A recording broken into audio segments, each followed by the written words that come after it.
you all here for this special historical program on the Iwo Jima campaign. I'd like to introduce our director, Mr. Alan Harper, to give you a welcome to our facility today, for those of you that are busy. Well, good morning, and it is very nice to see a super turnout today. I think these employee veteran brown bags are a unique opportunity for us to come together and hear stories about some of the experiences that our veterans have had, and I think it's going to be very beneficial to all of us, and we need to continue to spread the word and get more employees here. But we're delighted to have such a good turnout today, and really appreciate our veterans from Iwo Jima that are going to share their experiences with us, and we appreciate them taking time out from their busy schedule to be with us. And Alan, we appreciate your leadership in this as well. It's an honor, I assure you. Arthur Hansen, would you come up and lead us in the Pledge of Allegiance, please? Would you all please stand? Stand right here and lead us in the pledge. Pledge allegiance to the flag of the United States of America and to the republic for which it stands, one nation, under God, indivisible, with liberty and justice for all. Thank you. We're going to start the program here with about 4 minutes of a film clip about Iwo Jima. It gives you a little bit of the historical perspective, shows you where the island was, and a little bit about the actual action through visual. And then we'll cut it off at about the time that the landing ships were moving the Marines to the beach.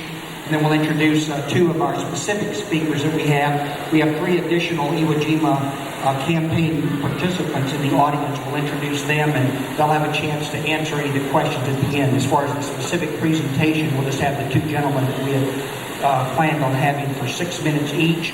So we'll have this 4-minute video. We'll have the presentation by both of them, 6 minutes each, and then we'll have a question and answer period. And if y'all are employees, you get 30 minutes education credit. Sign up in the back. We're delighted to have all of you here. If you run the tape, please.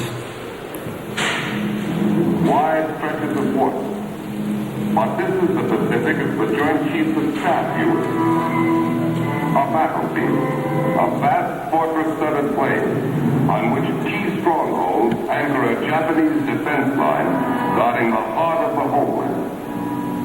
The American front lines had advanced to Guam and Saipan. Ahead now stood Iwo Jima, the most heavily fortified island in the world. Buried deep underground lay 20 years of Jap preparations for murder. 20,000 of their toughest fighting men waited for us to make the first move.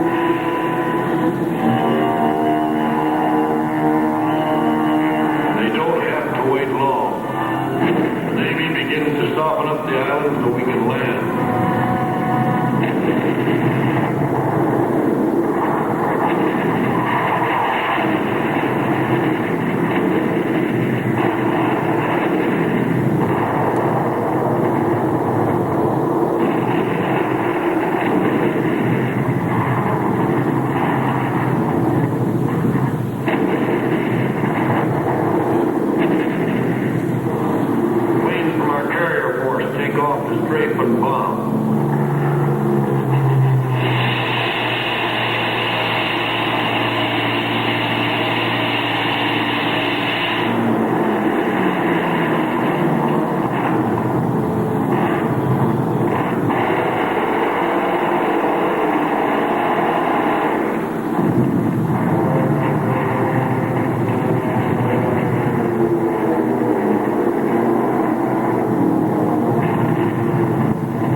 our two speakers are going to go up and take their places at the table. Cal Kilmer and John Kula. I want to take your places up there.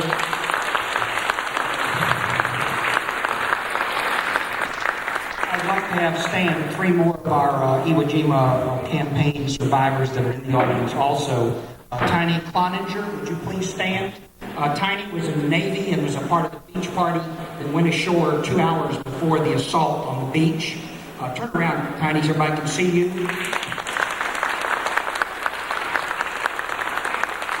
We also have T.D. Dyke. Would you please stand and face the audience? And Arthur Hansen. Arthur Hansen was in the Navy. He's one of our volunteers here. We appreciate his volunteering for us. We appreciate all 5 of our participants here. Are you running that up to see what it looks like? Okay. Now, I would like to give you all an historical perspective on what today is. Today is February 23rd, obviously.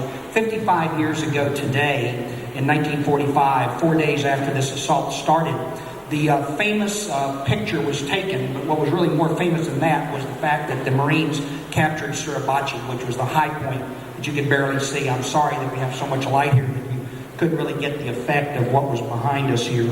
But this is the 55th anniversary of the most famous picture, perhaps, in World War II, and which was the figure that was the sculpture, the base for the sculpture for the Iwo Jima Memorial in Washington, D.C., overlooking the Potomac River and across the river to Washington, D.C. So this is actually the 55th anniversary of that specific flag raising. I'd like to start with Cal Kilmer. Tell us a little bit about you getting into the Marines, Cal, the background to going on the beach in Iwo Jima and your time there. And take about 6 minutes. We appreciate it. Thank you. In February 1945, I was a machine gun squad leader in the 8th Company, 21st Marines, 3rd Marine Division, and we were at Guam. We had been in the Pacific for 2 years. We left California in February of 1943. I had behind me 2 previous campaigns, and by February of 45, there were very few of us originals who left California the same time. Very few left. I'm not getting any feedback now, am I? Is this okay? I'm telling you all this because after the Guam campaign ended, we were a very small number. I thought I was getting feedback a minute ago. Okay. Are you hearing me all right? Okay. I was telling you all that because we had our numbers had been reduced, especially as a result of Guam. We had a lot of casualties. My best recollection is we had 12 of us left.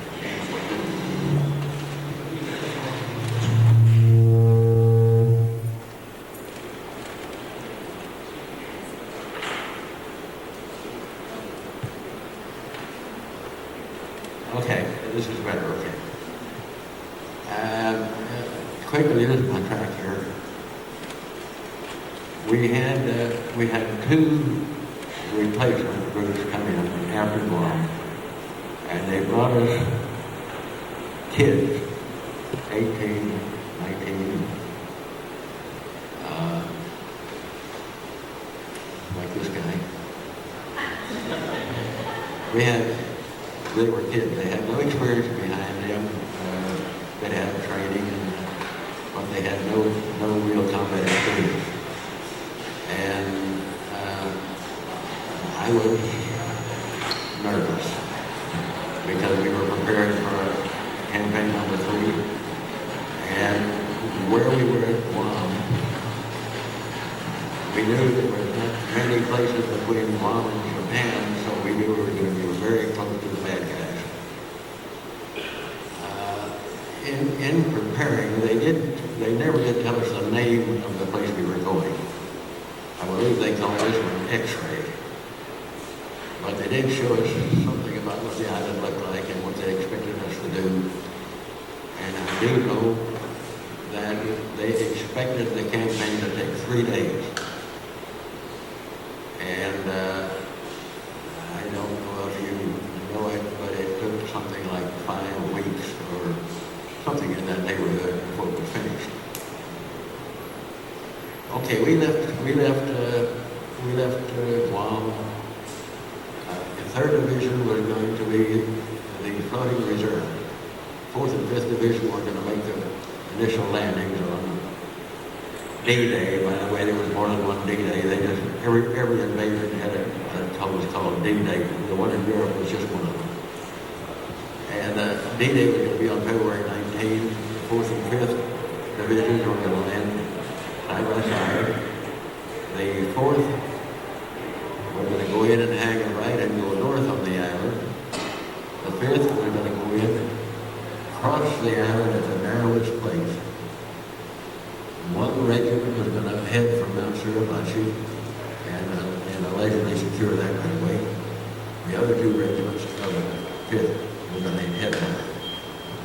The 3rd was held in reserve to come in between the 4th and 5th and split the Japanese. And I tell you that we were landing something like 60,000 Marines on an island that was at the widest place 2.5 miles wide and was about 5 miles long. I understand it was about 8 square miles. We put 60,000 Marines on there. And there were already something like 20-some-odd-thousand Japanese there. Which means that 85,000 people in an 8 square mile area were going all to try to kill each other. And damn near did. Okay, on D-Day, since we didn't have an assignment for that day, I was on the deck of the President Adams with binoculars. We were so far out that the curve of the earth prevented me from seeing the beach.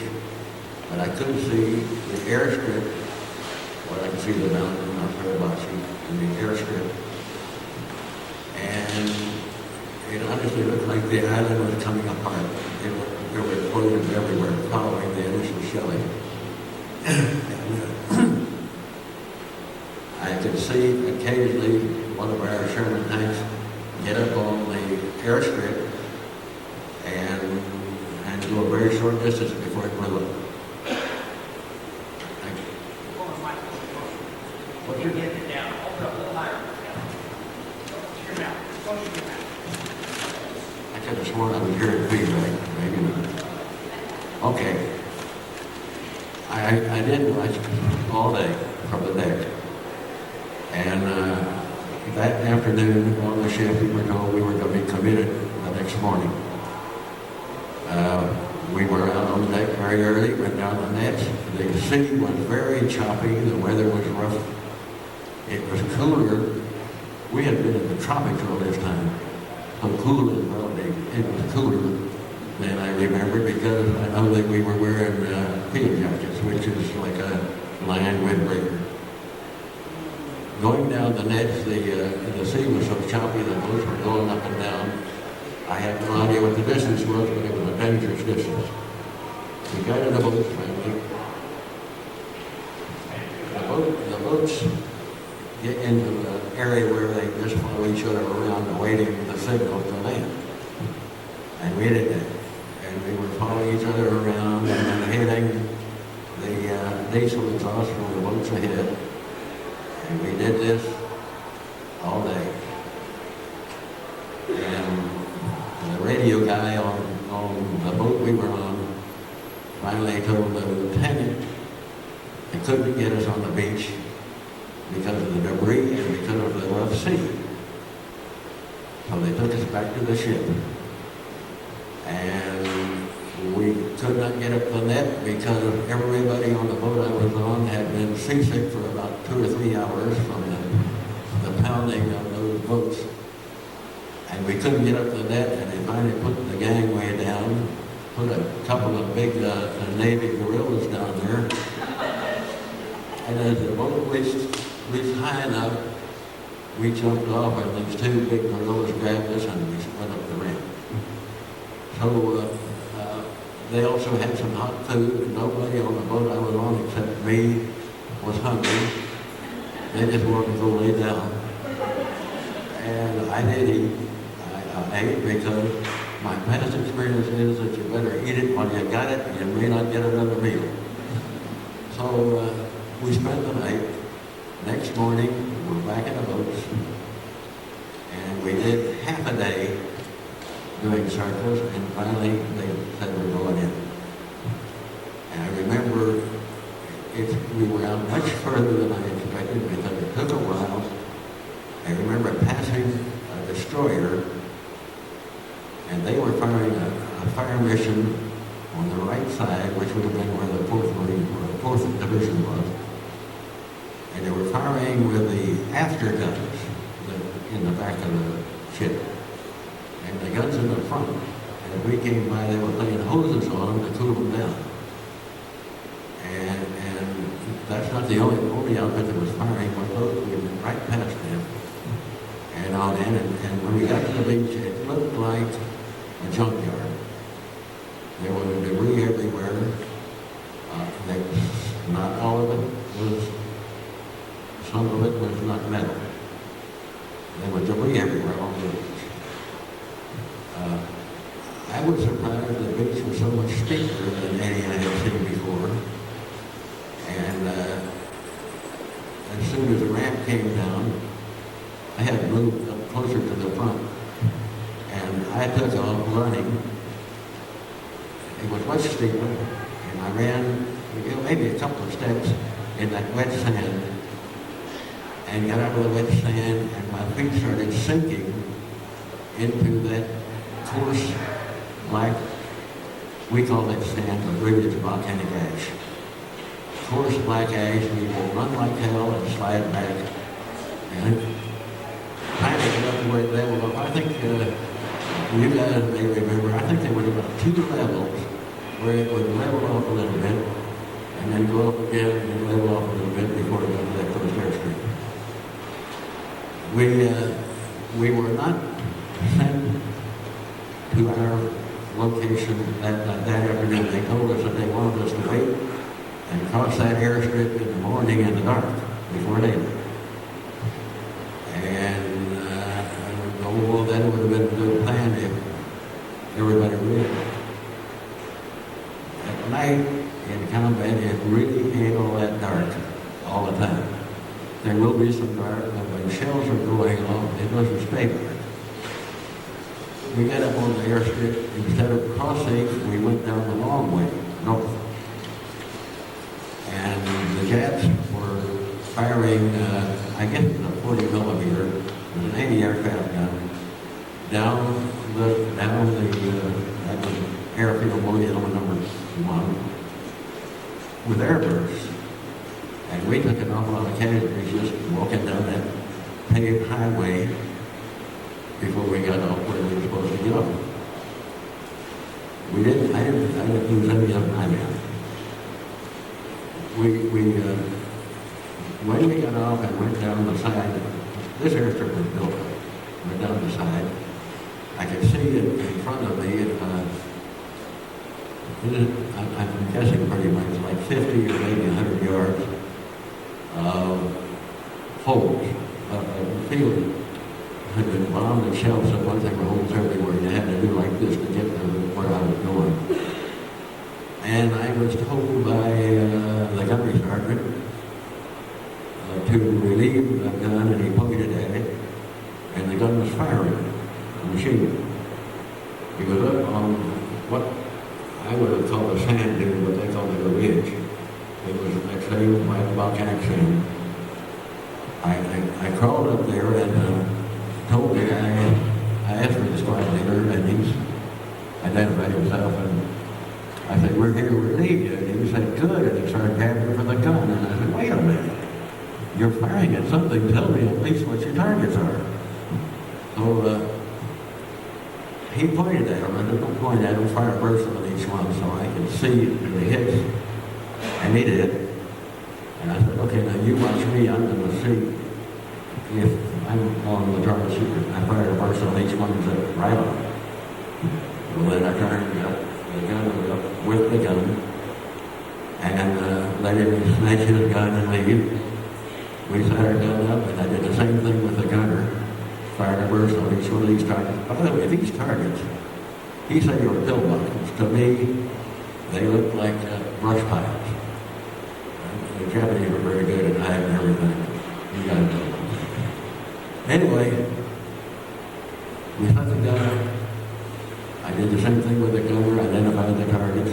So just to keep a burst in each one, they said they had a pin down.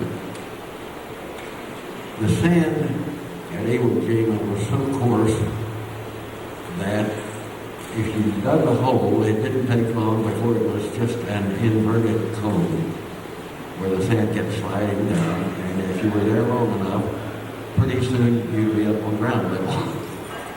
So it was the kind of thing where you had to just keep digging to stay below ground level. We did. Tell me when my 6 minutes is up. We I want you to finish this, okay? Finish the story, my kid. finish now? Are you about up there? I'm about up there, yeah. All right, talk about the one thing and then your back. Okay. I took off my pack and grabbed an entrenching tool to try to get a little bit more space. As I turned my back, I heard the shot that hit the gunner, went through his helmet, and the gun was running away, and he firing with his hand was punched on the thing. I got him off of the gun, and stopped the gun, and got him to lay back and lifted his helmet to see how bad he was hit, and it was bad. But he was alive. And then my problem was getting him out of the hole without exposing him any further, and I really didn't want to expose me either. But I couldn't. I had a roll him on his stomach, and I tried to push him up with my feet, but what I was doing was just pushing him down into the sand. So I had to get up, grab his arms, and drag him down to where the corpsman could get to him. For the rest of that day, I was the gunner, and every time I would fire a burst and get down into the hole, a rifle round or 2 or 3 would come through. They hit the gun, and I pieces off the gun. They hit me once, but it had apparently come through the sand because it stuck in my back. It didn't, and I know a rib won't stop a bullet, but it stuck in my back. Finally, when I dragged the gun back to try to get, it was beginning to jam from the sand it was being kicked into it, and I tried to clear it. Others came up and were talking to me, and shell went off. The guy on this side was killed, the guy on this side was killed, and I was hit. And to cut the story shorter, I was evacuated. When I got on the hospital ship, I had been on that island from, say, maybe 4 o'clock one afternoon, 4 o'clock the next afternoon. And honestly, more had happened in that short time than happened in 2 months at Bougainville when we were there. And I'm going to stop it right there, okay?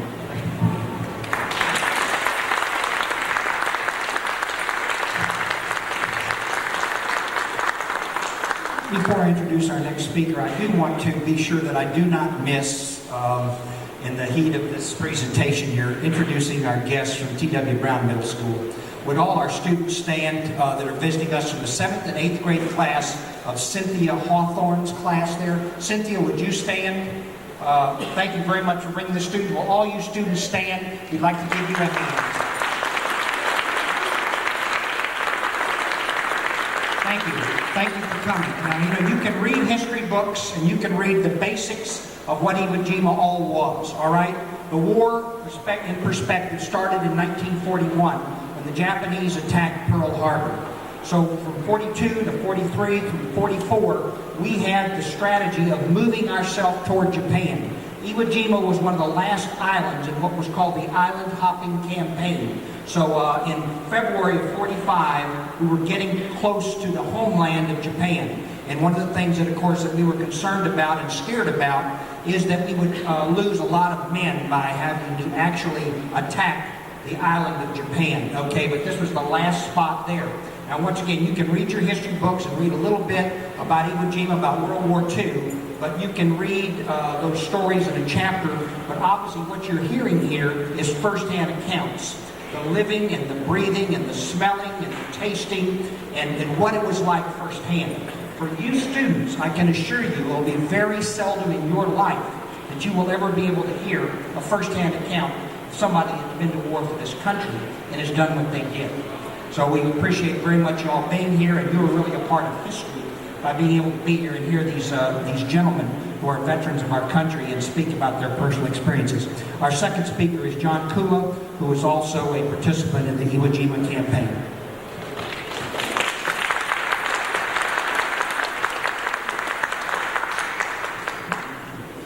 Well, as Cal said, I was one of those young kids that came in kind of late in the war. I was 18 when I first went into the Marine Corps. Went through all the training there in different places in California, and I specifically trained on the same kind of machine guns that Cal was a gunner on. Well, during the Battle of Guam, we were aboard ship, and we were just all over the Pacific, just waiting for them to call replacements in. We didn't have to replace anybody until after the island of Guam was, I say, allegedly secured. When the Marine Corps said something is secured, that means all of the hostilities have ended. Well, this was in early August. I didn't get it on Guam until September. At that time, there were still many hundreds of Japanese running around Guam. So part of our training was to go on daily patrols in all parts of the island. And this went on for quite a while, and then all at once, okay, we're going to make one last push. We made a big skirmish line across Guam for one side to the other, and we pushed all the way up through the north end. They call this the sweep. Now we're supposed to sweep the Japanese completely off the island. Well, so be it. That was not completely true, because even years afterward, there were still Japanese there. But anyway, during that sweep, we ran across a surveying party in the middle of the jungle. And we asked these fellows, what in the world are you doing out here? Well, they were in the process of putting in an airstrip, which became Anderson Field, which was headquarters for the B-29s, which were going up to bomb Japan. And this is one of the reasons for the taking of Iwo Jima, because there were two workable airstrips on Iwo Jima, where they figured, well, with all of these B-29s that were going up, coming back, that were being crippled by the Japanese gunfire, they needed a place to land. And anyway, this was one of the main reasons for the taking of Iwo. When I did join the 3rd Marine Division, I reported into my company commander. He looked at me and he said, "How much do you weigh, son?" When I told him, he says, "Good, you're my BAR man." Well, after being trained on machine guns, I had no idea what a BAR was. For those that don't know, this is short for Browning Automatic Rifle. And then it was a hand-carried rifle. They kept a clip of 20 rounds. and it was used for a lot of close-in firepower. But it was a very heavy piece of gear, and anything that we could possibly take off to make it lighter, we did. But anyway, we went on through the training, not knowing where we might be going. And then in February, we got the word to go aboard ship, and all we knew is that we were going somewhere. Well, you may have heard of this one lady they called Tokyo Rose. Well, we heard her one night on the radio, and she said, well, you men of the 3rd Marine Division, you're going to Iwo Jima, and you're in for a big surprise. But at that time, we hadn't even heard of Iwo Jima. But that's a little sideline. Well, anyway, we got up there, and the battle was going on, and the 3rd Marine Division, as Cal said, was being held in a floating reserve which was supposed to be a deployment of us in a little island close to Okinawa. And that was going to be another stepping stone towards Tokyo. Well, the way things went, the 4th and 5th Divisions suffered such extreme casualties that they committed part of the 3rd Marine Division early in the campaign. I was in the 9th Marine Regiment. Now, we were held back in a floating reserve, and then on the morning of the 23rd anniversary of today, we went down for breakfast, and we had steak and eggs for breakfast.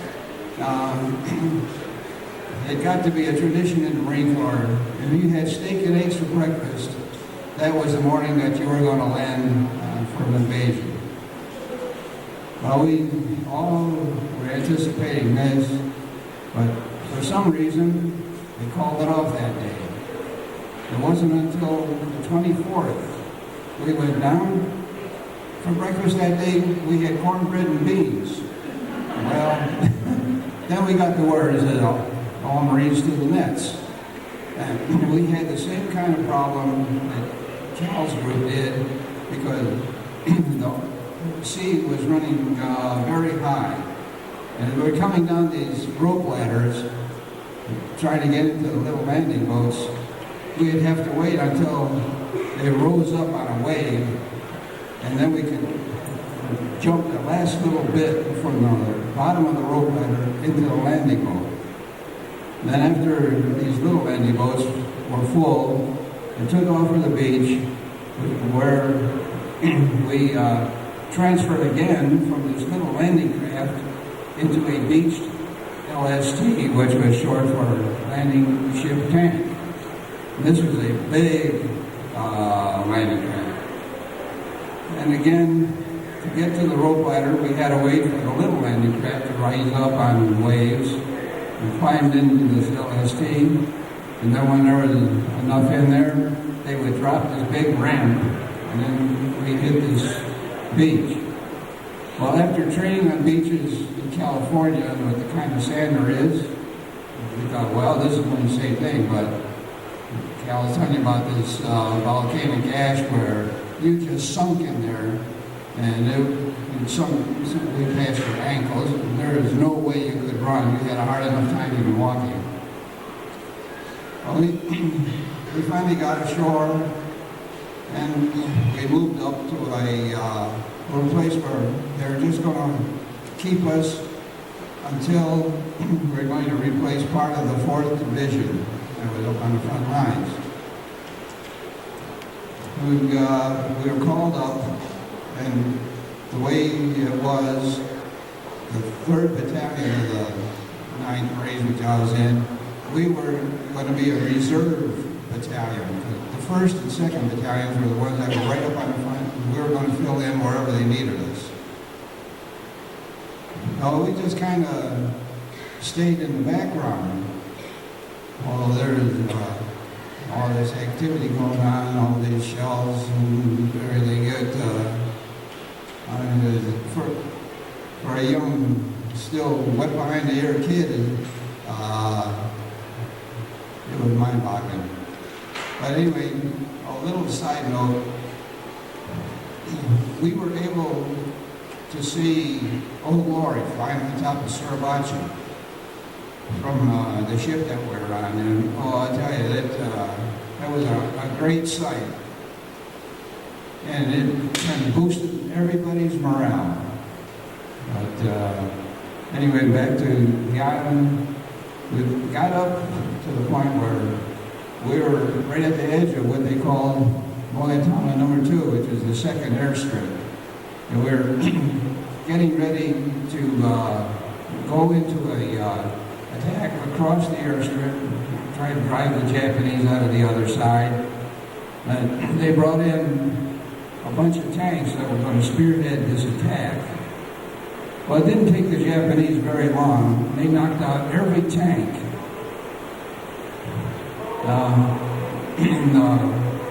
We were in one of the big shell holes, which one of the advantages of that volcanic ash, because when shells would go off, it would create your own foxhole for you.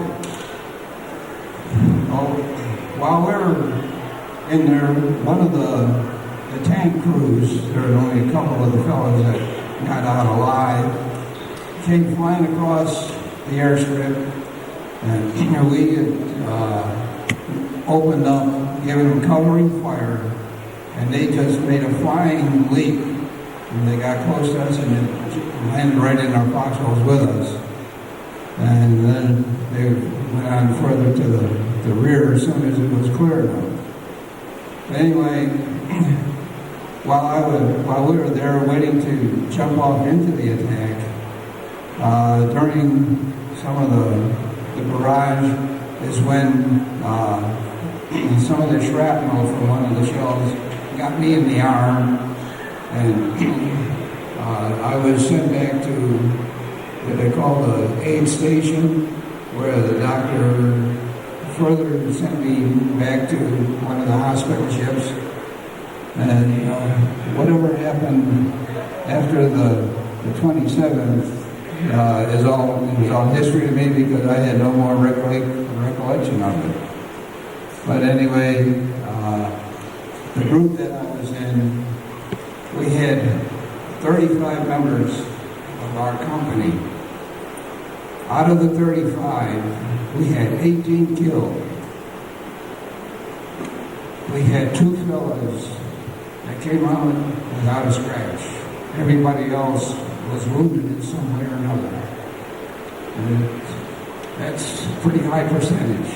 And this was pretty typical of every group that was on the island. And I think after this, I'll just give it back to Alan, because that's about the end of my recollection of Iwo Jima.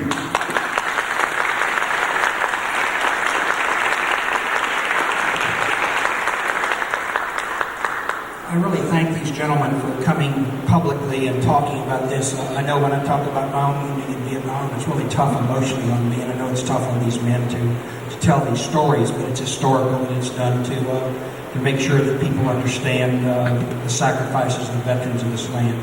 I'd like to have a question and answer period now, and I'd like any of you students to be recognized first for any questions that you might have, and direct them to one of the 2 gentlemen or both of them. Do you have any questions? Okay, while you all are thinking, maybe you didn't know that you'd have a chance for that. I'll ask a couple of questions.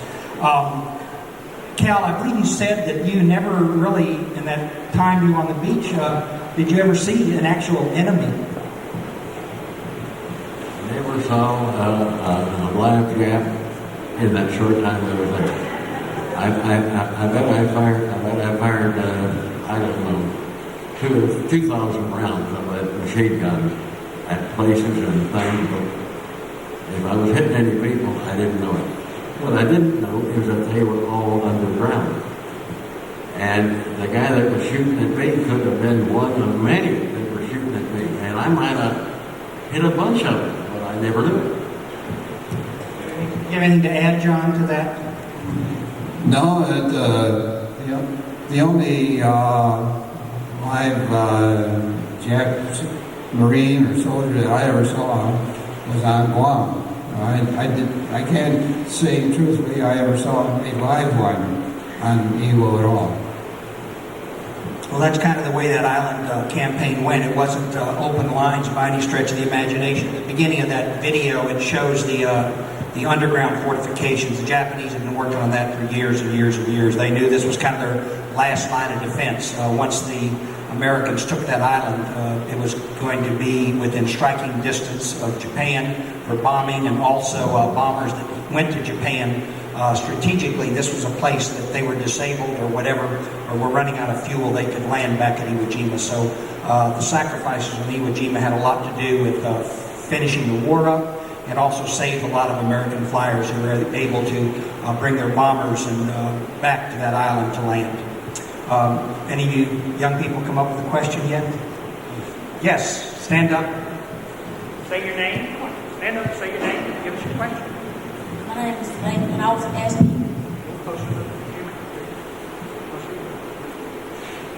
My name is Blake, and I was asking you two gentlemen from Iwo Jima, how did y'all feel when the battle was over?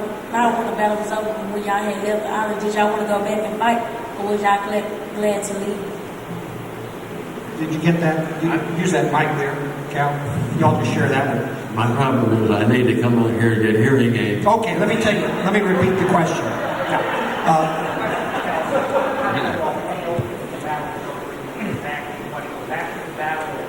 What were your feelings after you came off the island? I don't know her. His may have been different. As soon as I found out, as soon as I was wheeled out of that surgical arena, and I found out I was not going to die, and I found out that my injuries were bad enough so I was not going to be allowed to go back, I was the happiest Marine in the United States.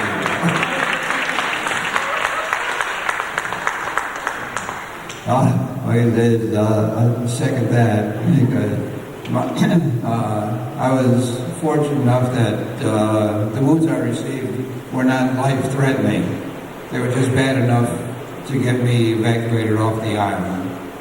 But when Alan, if I may take one little bit, in this film clip that you saw, it showed the naval bombardment of Iwo Jima.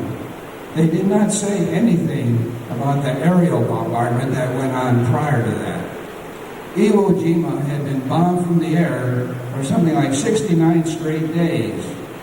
And then in the last 72 hours was this naval bombardment.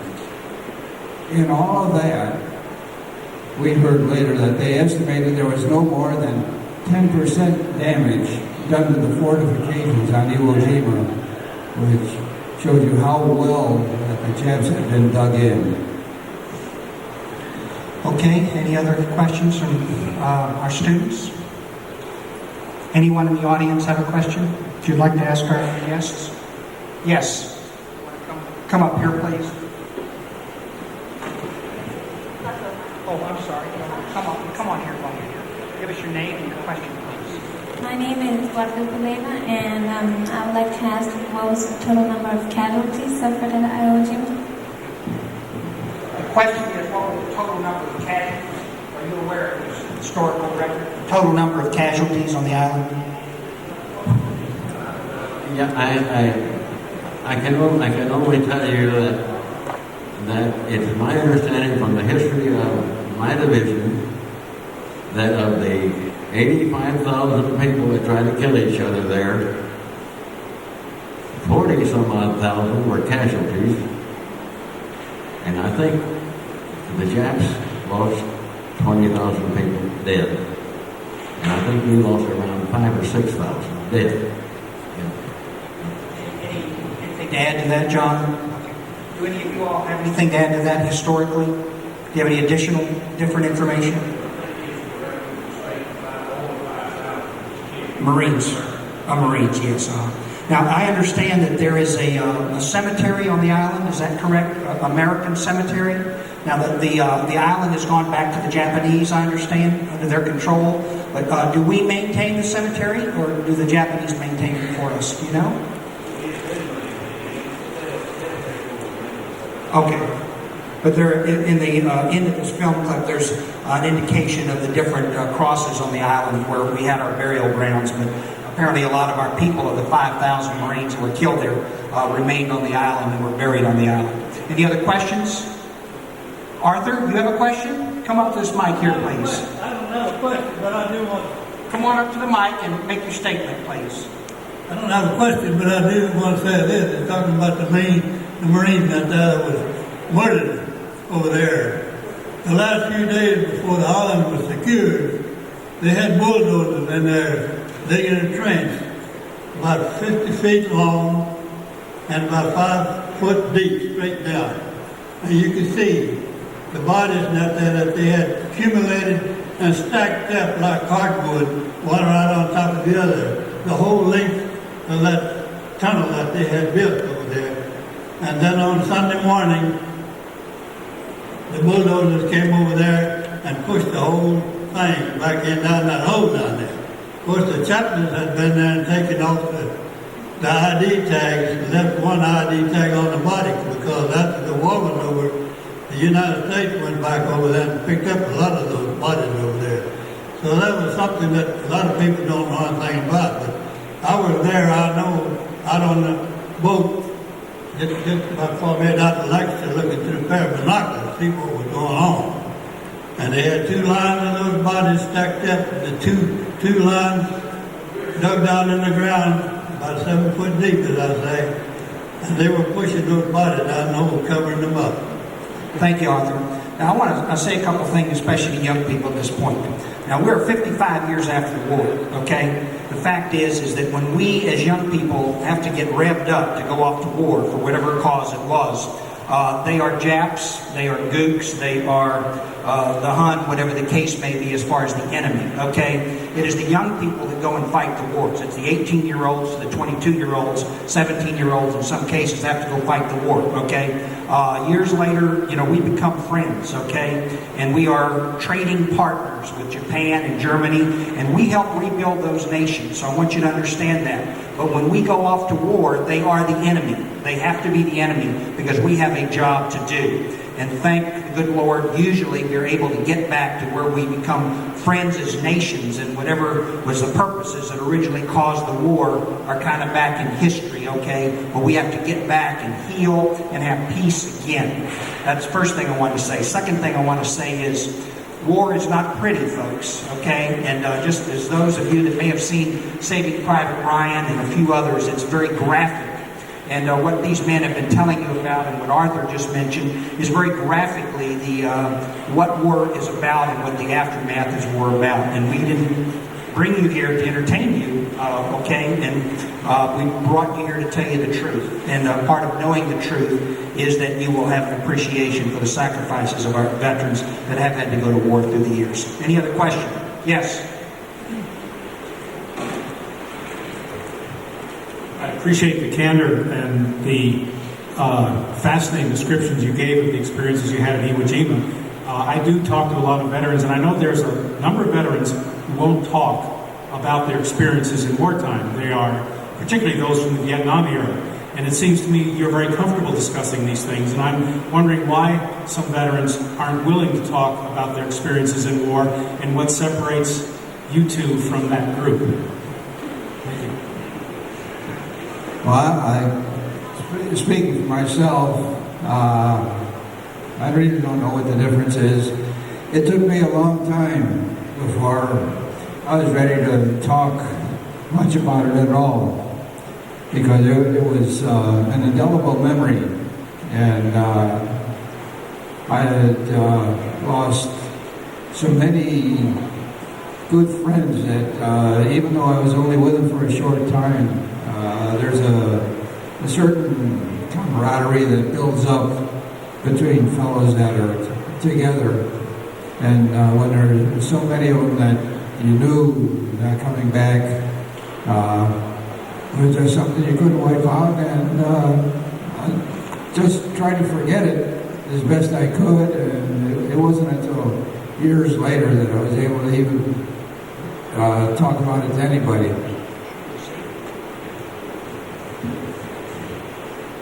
Sorry, I got distracted there. I guess you got the answer. Any other questions? Okay. We're about at our limit here. KRLD radio symposium will be here at 12:30, so I want to be sure that all 5 of you men who were participants in that stick around. If we have our camera, is Jessica here? Oh, did you get the camera? Okay, we want to, Mr. Harper would like a picture of you with our 5 guests, please. Anyone else you want to be in the picture, and then the radio people will be here. I'd like to have Mr. T.D. Dyke mention what was very important as far as the aftermath and what Iwo Jima meant historically relative to the bomb. I experienced everything that these gentlemen was talking about. The greatest thing that I think ever happened, and of course everybody won't agree with this, that whenever they dropped the atomic bomb on Iwo Jima, the young men, which are old men now, and we were on Iwo fighting for our lives, we were happy campers. That was a great day as far as we was concerned when they dropped the atomic bomb. There's been controversy politically in the country whether or not we should have done what we did. As horrible as dropping a bomb is and what it means, I can assure you these gentlemen who did not have to attack the homeland of Japan and attack that island and lose 500,000 to 1 million Americans were very delighted that our politicians decided to make that decision. Did I see somebody's hand up, Robert? I think there was Nagasaki and Hiroshima where they dropped it. Right, we brought 2 of them, right? Not just the bomb, but 2 bombs. I would like to have Tiny here, Cloninger, just say something about what he did as on the beach and tell you, take about a minute, Tiny, and tell people what you did before we close here. Another Navy story here. I went in on the 19th at about 7 o'clock in the morning. That was almost 2 hours before the Marines. There was not a soul on the island. It was completely vacant. I thought, well, this is going to be a snap. But at 8:59, the first wave hit, and they started going across that beach, which was mined as heavy as any island had been mined in the Pacific War. And they looked like it was direct hits on everybody that went across there, but they were hitting mines. My job was to check the beaches to see if there was any concrete, wire, or anything in there. It was a steep beach that had a 45-degree drop-off, and it was clear water, and you could see that there was nothing in the water. And 2, that wasn't no, this isn't the mines. When I went in on a half track, they took me up to the first airport, and my job was down at the beach. I had to turn around, come through the minefield or mine beach to get back to the water. But I come in the tracks of the half track, which was, if there had been any mines there, they would have exploded. But I don't know it. I heard that it was right at 7,000 killed on Iwo Jima, and that I know when I was wounded and took to the hospital ship, but when I got out the ship, it was the same ship that I was stationed on. It wasn't my ship, but it was one just like it. And I went down to the washroom. I thought I was taking a shortcut. I opened the door and went into a room that had almost 1,000 amputated legs, arms, feet, and hands that made me sick. I just closed the door and went back because I had loaded a lot of those people that they took the legs off of and took them and put them on those little boats that went back to the hospital ship. My time is now. That's good. Thank you, Tiny. Why do they call you Tiny? It started when I was about 5 days old. You were tiny at age 5 days. I want to thank Mr. Harper for supporting this program. This is the third program we've had. We will have one November 6th, and I hope to have a Navy frogman that went ashore at Utah Beach. I hope to have a participant that jumped in with the 82nd Airborne, and I hope to have a gentleman who had 3 Purple Hearts from the attack on the beach at Omaha Beach. That'll be June 6th for our next program. Thank Mr. Harper again and the management, leadership of the hospital and facility here for their support of this program. Thank Jessica Brakefield, who's our public affairs person, who helps put these things together. I just conceptualize and get the speakers. She does everything else. Gene Davies in the medical media section does the filming of the thing, does the speakers and everything else. I want to thank all of you for coming and participating. I would like to have one final thing. Anyone who's a veteran in the audience or a member of the active reserves or National Guard today, would you please stand?